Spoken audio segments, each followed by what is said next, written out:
जी हाँ दोस्तों, चाहे क्वेश्चन इस प्रकार से घुमा करके दे दे या इस प्रकार से घुमा करके दे दे, ठीक है। यहाँ से ये क्वेश्चन पक्का आपका पूछेगा और इसका ट्रिक है दोस्तों, केवल आपको ये 4 पॉइंट याद रखना है और यहाँ से आपका ये 5 पॉइंट याद रखना है। इसके बाद यूं ही ये क्वेश्चन आपके दिमाग में हमेशा क्लियर सेट हो जाएगा। क्वेश्चन अगर दे दे कि पर्यटन में परिवहन की भूमिका पर चर्चा करें या तो फिर परिवहन के विभिन्न साधनों की विशेषताओं और उसकी उपयोगिता का वर्णन करें, ऐसे दे दे। या तो क्वेश्चन दे दे हवाई परिवहन पर एक निबंध लिखें या रेल परिवहन की विशेषता लिखें या सड़क परिवहन की विशेषता लिखें, जलमार्ग के बारे में लिखें या मेट्रो वाहन के बारे में लिखें, किसी पर भी दे दे। चाहे क्वेश्चन ऐसे दे दे या तो क्वेश्चन परिवहन के विभिन्न साधनों के बारे में दे दे या तो हवाई, रेल, सड़क, जलमार्ग, मेट्रो, इनमें से किसी भी एक दे दे 5 नंबर पर, हो सकता है 15 नंबर पर भी दे, तो ये सारा बनेगा। मतलब ये जो क्वेश्चन है ना, आपको हर हाल में ये क्वेश्चन पढ़ के जाना है, बिल्कुल नहीं छोड़ना। यहाँ से आपका एग्जाम में पक्का बैठेंगे क्वेश्चन, ठीक है। चलो अब हम लोग आते हैं दोस्तों आंसर की ओर, ठीक है। चाहे क्वेश्चन ऐसे दे दे, ऐसे दे दे या इनमें से कोई भी उठा करके आपको एगो दे दे, ठीक है, आराम से बना लोगे।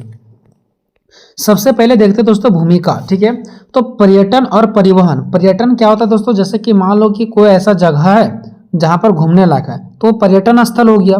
तो जो जगह है ना वो पर्यटन हो गया और जो लोग घूमने जाते हैं ना उसको बोलते हैं पर्यटक। तो यहाँ पर पर्यटन का बात हो रहा है, मतलब उस जगह का। और परिवहन, परिवहन का मतलब ये दोस्तों कोई भी गाड़ियों वगैरह से जो हम लोग रास्ता से जाते हैं, ठीक है। तो वही बताया जा रहा है, जब तक रास्ता नहीं रहेगा, ठीक है, तब तक क्या होगा हमारा, वो पर्यटन का कोई मान है, कोई वैल्यू है नहीं है, ठीक है। तो पर्यटन का वैल्यू तभी होगा जब वहां तक रास्ता गया होगा, ना तो कोई देखने नहीं जाएगा। तो सेम यही चीज बताया गया कि जो पर्यटन है और परिवहन है वो ये बहुत, दोनों एक दूसरे के बहुत ज्यादा इंपॉर्टेंट है। जब कहीं घूमने लायक जगह नहीं रहेगा तो कोई गाड़ी को बुक नहीं करेगा, और जब मान लो वहां तक रास्ता ही नहीं रहेगा, गाड़ी जाने का जगह ही नहीं है, तो फिर उस पर्यटन स्थल पर लोग घूमने नहीं जाएंगे।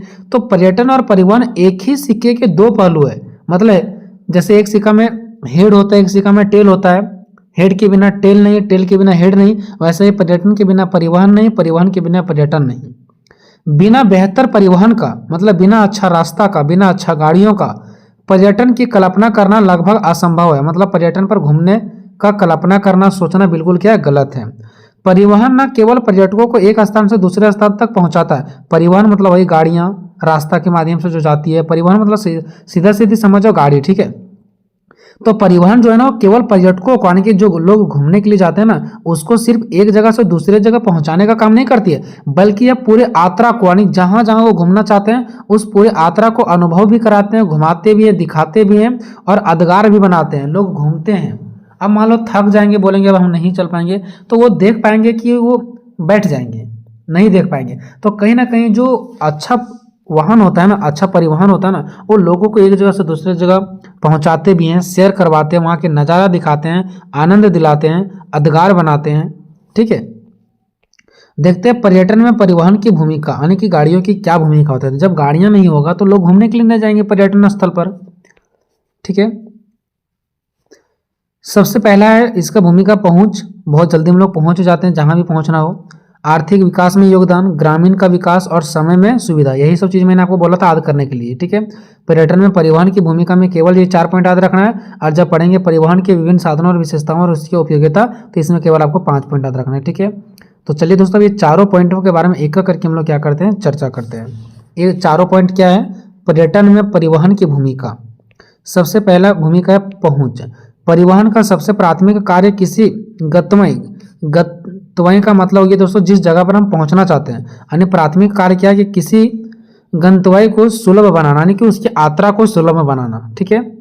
यदि कोई सुंदर स्थान दुर्गम है, यानी कि कोई भी सुंदर जगह जहाँ पर हम घूमने जा रहे हैं, ठीक है, वो बहुत ज़्यादा दूर है और वहाँ पहुँचने के साधन नहीं है, तो वह कभी भी एक पर्यटन स्थल के रूप में विकसित नहीं हो पाएगा।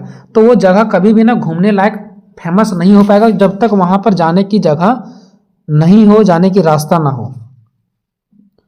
बेहतर सड़क मार्ग, मतलब बहुत ही अच्छा जब सड़क मार्ग रहेगा, गाड़ियाँ चलने वाला बहुत अच्छा सड़क रहेगा। रेलवे, हवाई सेवाएं दूरस्थ क्षेत्रों को भी दुनिया के नक्शे पर ले आती है। यानी इनका ये कहना ना कि जो रेल है, सड़क मार्ग है, हवाई है, हवाई जहाज होती है ना, ये सब दूर से दूर चीज़ों को भी नज़दीक ला देती है। क्यों? क्योंकि हम लोग वहाँ पर आसानी से पहुँच जाते हैं। अब मान लो वहाँ कोई भी चीज़ जाने की व्यवस्था ही नहीं है, ना गाड़ी जाने की व्यवस्था है, ना एरोप्लेन हेलीकॉप्टर उतरने की जगह, तो फिर वो जो पर्यटक स्थल है ना वो कभी भी विकसित फेमस नहीं हो पाएगा, लोग उसको नहीं जान पाएंगे। तो हमारा परिवहन से क्या होता है, पहुंचना, कोई भी जगह पर पहुंचना क्या हो जाता है, बहुत ही आसान हो जाता है। और वहीं अगर वो मार्ग यानी रास्ता सही नहीं है, ठीक है, परिवहन के लिए व्यवस्था सही नहीं है, तो कहीं ना कहीं वहां पर पहुंचना बहुत ज़्यादा मुश्किल होता है। बात करते हैं आर्थिक विकास में योगदान। आखिर कैसे आर्थिक आर्थिक मतलब होता है पैसों से रिलेटेड दोस्तों। तो मान लो लोग वहां पर घूमने के लिए जाएंगे, तो गरीब लोग, दुकानदार बैठे रहते हैं, तो उसके सामान को भी खरीदेंगे, उसका भी कमी नहीं होगा। लेकिन कब, जब रास्ता सही रहेगा, वहां पर गाड़ियां जाएंगे तभी तो, ठीक है। तो जब परिवहन के साधन विकसित होते हैं, परिवहन के साधन विकसित मतलब जब वहां पर गाड़ी जाने लायक रास्ता बन जाता है, तो पर्यटकों की संख्या बढ़ती है, तो लोग वहां पर घूमने के लिए भी जाते हैं। इससे स्थानीय स्तर पर होटल, जो वहाँ होटल होते हैं, गाइड होते हैं जो लोग घुमाने, यहाँ दिखाने वहाँ दिखाने का काम करते हैं, उसको भी पैसा मिलता है। हस्तशिल्प, लोग वहाँ पर हाथों से अलग अलग चीज़ें बना करके बेचते हैं। और रेस्तरां और भी बहुत सारे चीज़ ऐसे होते हैं, जैसे व्यवसाय यानी उसका जो बिजनेस है उसको लाभ होता है। यह रोजगार के नए अवसर पैदा करता है और लोगों को रोजगार दिलाने का काम करती है। और राष्ट्रीय आय में वृद्धि होता है। राष्ट्र क्या है, राष्ट्र मतलब हमारा देश भी क्या होता है, हमारा देश के पास भी अधिक पैसा होता है। क्यों, क्योंकि लोग घूमने के लिए आते हैं, तो यहाँ की जनताओं को पैसा दे करके जाते कि नहीं जाते हैं। मान लो कोई विदेश से ही घूमने के लिए आ गया, जैसे महाकुंभ में बहुत बाहरी बाहरी लोग भी आए थे घूमने के लिए, तो ये हमारा भारत में ही पैसा रहा ना, वो यहीं पर तो सामानों को खरीदते थे, पैसा देते थे ना, तो इससे हमारा भारत का भी क्या होता है, आर्थिक विकास होता है लोगों के साथ साथ। ग्रामीणों का भी विकास होता है। पर्यटन की मांग को पूरा करने के लिए सरकारें सड़क बना देती है, पुल बना देती है, हवाई अड्डा बना देती है, रेलवे स्टेशन का निर्माण करती है। और यह विकास न केवल पर्यटकों के लिए बल्कि स्थानीय निवासी, वहाँ के जो लोग होते हैं ना, उसके जीवन स्तरों को भी सुधारने में मदद मिलता है। मान लो कि कोई भी जगह है ग्रामीण इलाका में घूमने लायक, वहाँ पर सरकार घूमने के लिए रास्ता बना दिया, पुल बना दिया, वहाँ पर स्टेशन बना दिया ताकि ट्रेन रुक सके, तो ये कहीं ना कहीं ग्रामीण इलाकों को भी तो फायदा होता है, वहाँ के रहने वाले लोगों को भी तो फायदा होता है। ऐसा थोड़ी ना कि जो लोग सिर्फ घूमने के लिए आते हैं उसी को फायदा होता, नहीं, उसके साथ साथ सभी को फायदा होता है। नेक्स्ट है समय और सुविधा। समय भी बचता है, ठीक है। आधुनिक परिवहन मतलब अभी के समय में जो परिवहन है ना, जैसे हाई स्पीड ट्रेन हो गया, सीधे उड़ान भरते हैं, ठीक है, सीधी उड़ान हो, ये सब यात्रा के समय काफी समय को बचत कर दिया जाता है ट्रेन से, ठीक है।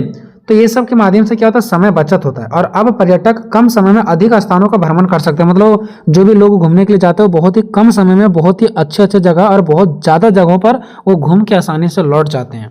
तो समय का बचत होता है और उसको बहुत ज़्यादा अच्छा सुविधा भी मिलता है, तुरंत घूम के आ जाते हैं, अच्छे से बैठ के जाते हैं, एसी में बैठ के जाते हैं, ठीक है। अब आगे लिखना है परिवहन के विभिन्न साधनों की विशेषता और उसकी उपयोगिता। जो परिवहन का अलग अलग साधन है, जैसे ट्रेन हो गया, हेलीकॉप्टर हो गया, पानी जहाज हो गया, ये सब चीज़ें हो गया, तो ये सब चीज़ों की विशेषता लिखना है। आखिर ये सब भी तो पहुंचाने का काम करते हैं ना एक जगह से दूसरे जगह। तो यहाँ पर इसका कौन कौन हो गया, एक सड़क परिवहन हो गया, हवाई परिवहन हो गया, रेल परिवहन हो गया, जलमार्ग जो जल में चलती है, मेट्रो परिवहन हो गया। तो ये सब क्या करती है, लोगों को एक जगह से दूसरी जगह पहुंचाने में मदद करती है, जिससे लोग आसानी से एक जगह से दूसरी जगह पहुंच जाते हैं और घूमने का आनंद लेते हैं।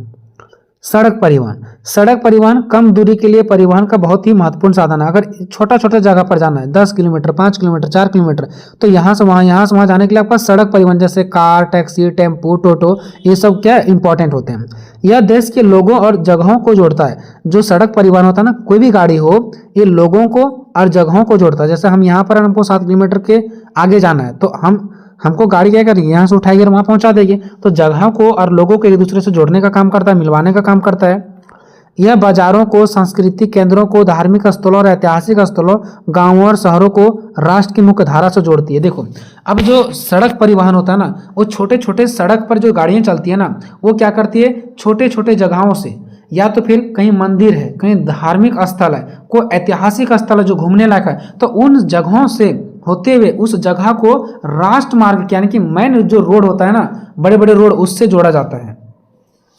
तो ये कब संभव हुआ, ये तब संभव हुआ जब मान लो यहाँ पर घूमने लायक जगह है और यहाँ छोटे छोटे रास्ता बनाया गया बहुत अच्छा, और ये आकर के हाईवे रास्ते में मिला दिया गया है। तो कहीं ना कहीं हम कह सकते हैं कि ये बिल्कुल सड़क परिवहन का क्या हो रहा है, विकास हो रहा है, जो कि छोटे छोटे रास्ताओं आकर के कहाँ मिलती है, राष्ट्र मार्ग में, यानी कि देश के बड़े बड़े रास्तों में आकर के मिलती है। तो ये किसका कमाल है दोस्तों, सड़क परिवहन का कमाल है।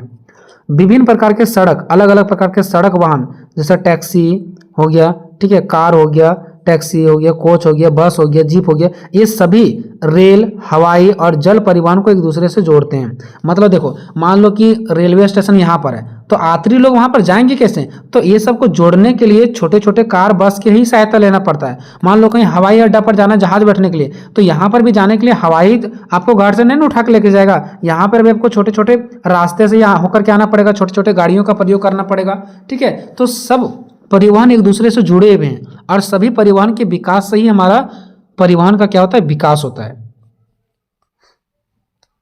हवाई परिवहन आधुनिक युग में यानी कि अभी के समय में यात्रा का सबसे उन्नत और तेज साधन है। कहीं भी जाना हो, कम समय है तो हेलीकॉप्टर से जाना है।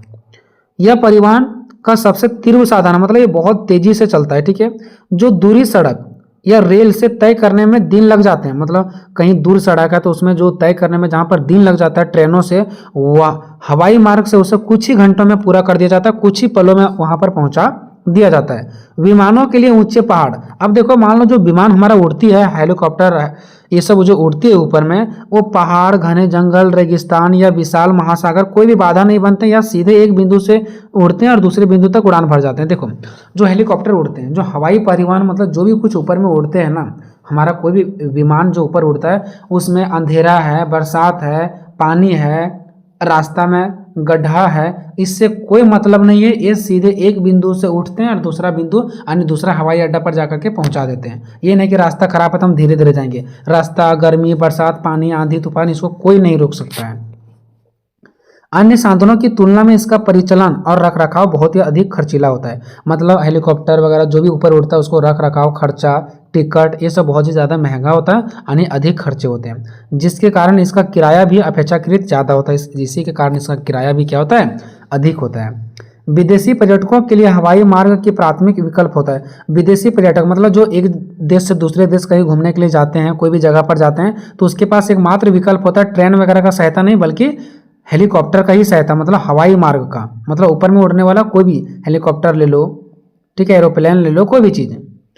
इससे देश के बीच सांस्कृतिक आदान प्रदान होता है। मतलब हम अपना देश से एरोप्लेन से दूसरे देश में गए, दूसरा देश वाला एरोप्लेन से हमारे देश में आए, तो उनका रीति रिवाज हमको भी पता चलता है, मेरा रीति रिवाज उनको भी पता चलता है, तो सांस्कृतिक आदान प्रदान होता है।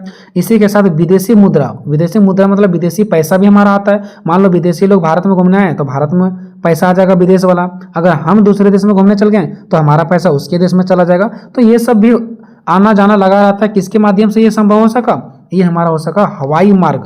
अगर जहाज नहीं होता, ऊपर में उड़ने वाला चीज़ नहीं होता, तो आज यहाँ के लोग वहाँ के बारे में नहीं जानते, वहाँ के लोग यहाँ के बारे में नहीं जानते, ना यहाँ का पैसा वहाँ जाता, वहाँ का पैसा यहाँ भी नहीं आता। ये सब पॉसिबल हो पाया तो मात्र और मात्र किसके माध्यम से? हवाई परिवहन के माध्यम से। ठीक है, आगे देखते हैं।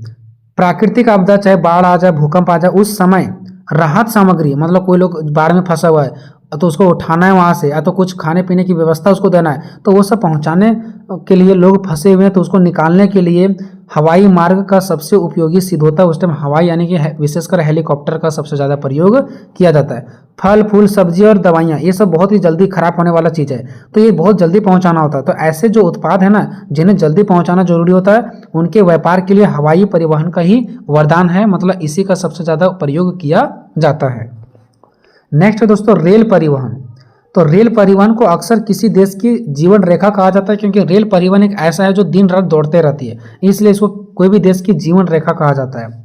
रेलगाड़ियाँ एक साथ हजारों यात्री को, हजारों लोगों को, लाखों टन माल को एक जगह से दूसरी जगह ले जाने में क्या होती है? सक्षम होती है, जो इसे अन्य साधनों से अलग बनाता है। अन्य कोई ऐसा वाहन नहीं जो ट्रेनों के जैसा लोड उठा करके एक जगह से दूसरी जगह जा सके।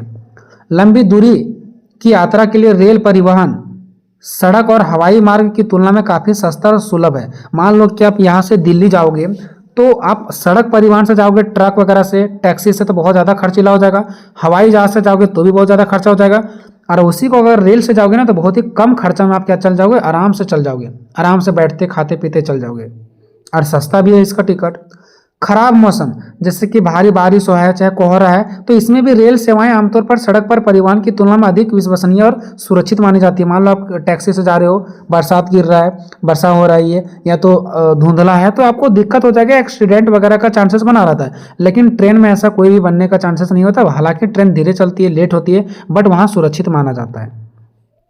नेक्स्ट है इलेक्ट्रिक ट्रेनों का उपयोग। देखो हम जानते हैं करंट से चलती है हमारा ट्रेन, ठीक है, तो कहीं ना कहीं प्रदूषण भी नहीं फैलाती है। तो इलेक्ट्रिक ट्रेन होती है ना, इसका उपयोग सड़क परिवहन यानी वाहन से जो धुएं निकलती है उसकी तुलना में बहुत ही कम प्रदूषण फैलाती है। यानी जो रास्ता पर गाड़ियाँ चलती है, अगर हम रास्ता से जाएंगे, दिल्ली जाएंगे अगर टैक्सी से, तो उसमें बहुत ज़्यादा प्रदूषण फैलेंगे, लेकिन ट्रेन जो इलेक्ट्रिसिटी से चलता है वो बहुत ही कम प्रदूषित उससे होता है, ठीक है, जिससे यह एक हरित विकल्प है, मतलब इससे हमारा पर्यावरण हरा भरा रहता है, ठीक है ना। कोयला हो गया, लोहा हो गया, अनाज हो गया, सीमेंट हो गया, पेट्रोलियम जैसे भारी कच्चे माल, बहुत ऐसा चीज होता है जिसको उद्योगों तक पहुंचाना होता है, तो उसके लिए रेलवे सबसे उपयुक्त साधन है, रेलवे वहां पर पहुंचा देती है। आगे देखो, भारत जैसे विविधतापूर्ण मतलब भारत एक बहुत ही बड़ा विशाल देश है जहां पर अलग अलग प्रकार के लोग रहते हैं, ठीक है। इस देश में रेलवे अलग अलग राज्यों और संस्कृति के लोगों को आपस में जोड़ती है, जिससे राष्ट्रीय एकता बढ़ती है। देखो हम क्या करते हैं, यहाँ ट्रेन बैठते हैं और दूसरे राज्य चले जाते हैं, दूसरा राज्य के लोग वहाँ बैठते हैं ट्रेन और यहाँ पर आ जाते हैं। इससे क्या होता है, हम लोग वहाँ जाते हैं उसके राज्य, वो हमारे राज्य जाते हैं, इससे हमारे सभी लोगों के बीच में एकता बनी रहती है और हमारा देश टूटता नहीं है, ठीक है। भारत में कई धार्मिक और पर्यटन स्थल विशेष रूप से रेलवे से जुड़े हुए हैं, और बहुत हमारे भारत देश में ऐसे जगह हैं जो धर्म से रिलेटेड हैं, पर्यटन आने की घूमने लायक जगह है जो सीधे रेलवे से जुड़ा हुआ, मतलब हम रेलवे पर बैठेंगे और उस स्टेशन पर उतरेंगे तो कुछ ही दूरी के बाद वो हमारा घूमने लायक जगह या तो धार्मिक स्थल आ जाता है। तो कहीं ना कहीं ट्रेन हमको वहां पर पहुंचाने का काम करती है। नेक्स्ट है रेलवे किसानों के उत्पादन, जो किसान लोग उत्पादन करते हैं जैसे दूध, सब्जी, धान वगैरह, और उसको अगर बड़े शहर में ले जाकर के बेचने होते हैं ना, तो वहां पर भी इसको ट्रेन बहुत ज़्यादा मदद करती है, जिससे किसानों की आय बढ़ती है, क्योंकि ये सस्ता कीमत पर ट्रेन के माध्यम से अपने संसाधन को, अपने फसल को, अपने सब्जी को एक जगह से दूसरे जगह ले जाते हैं और वहाँ पर बहुत ही आसानी तरीक़े से वो बेच पाते हैं।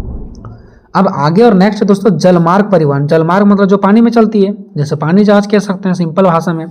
तो जल परिवहन का सबसे प्राचीन और प्राकृतिक संसाधन, मतलब इसको बहुत पहले से प्रयोग होते आ रहा है। ये जो नाव वगैरह चल रहा है ना, पहले से ही बहुत लोग इसका प्रयोग कर रहे हैं, बहुत पुराने से, सदियों से जब व्यापार होता था, सभ्यता नदियों और समुद्रों के किनारे ही फली फूली है। जो भी हमारा सभ्यता है ना, हमारा संस्कृति, रीति रिवाज, वो नदियों से ही फली फूली है। उस टाइम जब व्यापार होता था वो नाव के माध्यम से ही होता था, पानी के एक छोर से दूसरे छोर जाते थे, कोई भी सामान लाना होता था तो नाव के माध्यम से ही लाते थे। पानी पर चलने के कारण घर्षण कम होता है। देखो मान लो कि रास्ता पर गाड़ी चलती है तो उसका टायर क्या होता है, जो टायर होता है वो घिसता है, घर्षण बढ़ता है, लेकिन पानी में कोई भी घर्षण, नाव वगैरह का घर्षण नहीं होता है। ऐसा नहीं कि रोड पर हम ब्रेक मारे तो मेरा जो टायर है वो घिस गया, ऐसे पानी में घर्षण नहीं होता है, क्योंकि वो पानी है, उसमें डूबा हुआ रहता है, ठीक है, जिससे अन्य साधनों की तुलना में इसमें ईंधन की खपत बहुत कम होती है। अब देखो मान लो कि हम लोग ब्रेक मारते हैं फिर से गाड़ी स्टार्ट करते हैं तो बहुत ज़्यादा पेट्रोल ईंधन खाता है, लेकिन नाव में ऐसा कुछ नहीं कि हम ब्रेक मारेंगे घर्षण होगा तो फिर से हमको बल लगाना पड़ेगा, उसमें ईंधन बहुत कम खर्चा होता है पानी में, और यह लंबी दूरी के लिए सबसे सस्ता साधन है। मान लो पानी में बहुत लंबा दूरी तय करना होता है तो पानी में हल्का भारी भी चीज़ जो रहता है ना वो हल्का लगता है। ये चीज़ है ना, पानी में जो चीज़ भारी रहता है वो भी हल्का लगता है। तो बहुत दूरी तय अगर करना हो, बहुत वजन वाला भी नाव है ना, और बहुत दूरी भी तय करना ना, तो बहुत ही सस्ता ईंधन पर वो एक जगह से दूसरी जगह चले जाते हैं। एक विशाल मालवाहक यानी एक बहुत ही बड़ा विशाल जहाज जो होता है ना, वो हजारों ट्रकों को या दर्जनों मालगाड़ियों के बराबर सामान अकेले लेकर के एक जगह से दूसरी जगह चल जाती है। समुद्री मार्गों के निर्माण के लिए सड़कों या रेल पटरियों की तरह भारी निवेश की आवश्यकता नहीं होती है। अब जिस प्रकार से गाड़ी चलने के लिए रास्ता बनाना पड़ता है, ट्रेन चलने के लिए पटरी बिछाना पड़ता है, उस प्रकार से हमारा समुद्री मार्ग यानी समुद्री जहाज़ों को चलने के लिए किसी प्रकार की कोई सड़क पटरी की जरूरत नहीं होती है, उसमें पैसा खर्च बिल्कुल नहीं होता है। महाद्वीपों के बीच भारी सामान, आप मान लो एक महाद्वीप से दूसरे महाद्वीप या तो एक छोर से दूसरे छोर अगर गाड़ी जाना हो, कोई सामान पहुंचाना हो, जैसे कच्चा तेल, मशीनरी या अनाज, कोई भी चीज़ को भेजना हो, तो एक मात्र साधन होता है हमारे पास समुद्री मार्ग के माध्यम से जाना, नहीं समुद्री जहाज, समुद्री परिवहन, ठीक है। यह परिवहन का सबसे धीमा साधन है, हाँ, लेकिन एक चीज़ है कि ये बहुत धीमी धीमी से चलती है, ठीक है, धीरे धीरे, इसलिए यह केवल उन वस्तुओं के लिए ही उपयोगी है जिसके खराब होने का डर नहीं होता है। मान लो ये वही वस्तु को एक जगह से दूसरी जगह पहुंचा सकती है जो वस्तु जल्दी खराब नहीं होगा, क्योंकि इसको पहुंचने में कई महीनों का भी समय लग जाता है एक जगह से दूसरी जगह, और ज़्यादा समय भी लगता है, ठीक है, क्योंकि धीरे धीरे चलती है। तो इसमें वही सामान पहुंचाया जा सकता है जो सामान जल्दी खराब नहीं होती है, और जो 2 घंटा में या 24 घंटा में खराब हो जा रही है वैसे सामान जल मार्ग के द्वारा नहीं पहुंचाया जाता है। नेक्स्ट है मेट्रो परिवहन दोस्तों, जो दिल्ली वगैरह में चलता है, आप सभी को पता है, सस्ता कीमत पर, और ये पुल के ऊपर ही चलती है, तो इसको भीड़ वगैरह से कोई मतलब नहीं होता है। मेट्रो कम समय में हजारों यात्रियों को एक स्थान से ले जाने में सक्षम होती है और दूसरे स्थान पर ये पहुंचा देती है। यह सड़कों के ट्रैफिक से अलग अपने ट्रैक पर चलती है, मतलब ये इसका अलग ट्रैक होता है, इसका अलग रास्ता होता है, जिससे इसकी गति निरंतर बनी रहती है। ये नहीं कि भीड़ आ गया तो थोड़ा रुक जाओ, फिर देखो हमारे गाड़ी के आगे से एक आदमी गुजर रहा तो रुक जाए, ऐसा इसका कोई मतलब नहीं है, क्योंकि रास्ता पर नहीं चलती है, पुल पर चलती है ऊपर, ठीक है। इसके लिए एक अलग रास्ता होता है। मेट्रो का अपना एक निश्चित समय चक्र होता है कि ये समय में यहाँ पहुंचेगी, वो समय में यहाँ पहुंचेगी। यह ट्रैफिक जाम की समस्या से मुक्त है, इसमें ये कभी भी ट्रैफिक भीड़ भाड़ में नहीं फंसती है, जिससे यात्री सटीक समय पर गंतव्य, मतलब क्या हो गया, गंतव्य का मतलब हो गया वो जहाँ पर वो पहुंचना चाहता है, ठीक है, वहाँ पर आराम से वो पहुंच जाते हैं, यानी गंतव्य तक पहुंच सकते हैं। मेट्रो बिजली से चलती है, जिससे वायु प्रदूषण नहीं होता है। लंबी दूरी के लिए मेट्रो का किराया निजी कैब या ईंधन की तुलना में काफ़ी सस्ता है। मतलब अगर मान लो कि आप कैब का यूज करके जा रहे हो, कैब बुक करके जा रहे हो, या तो अपना गाड़ी से जा रहे हो, तो वहाँ पर एक प्रदूषण भी फैलता है और महंगा भी पड़ जाता है। इससे बढ़िया क्या होता है, हमारा मेट्रो सस्ता में बहुत दूर तक हम क्या कर सकते हैं, जा सकते हैं, और बहुत लोग इसका प्रयोग करते हैं। तो ये क्वेश्चन आपको कैसा लगा दोस्तों, वीडियो कमेंट में आप जरूर बताइएगा। बहुत ही आसान तरीके से मैंने समझाने का प्रयास किया। अगर अच्छा रिस्पॉन्स रहा, अच्छा खासा व्यूज आया, अच्छा खासा आप शेयर करोगे दोस्तों में, तो मैं नेक्स्ट वीडियो भी इसी प्रकार का लाऊंगा जो आपके एग्जाम में हमेशा हेल्प करेगा। तो मिलेंगे नेक्स्ट वीडियो में दोस्तों, तब तक जय हिंद, जय भारत।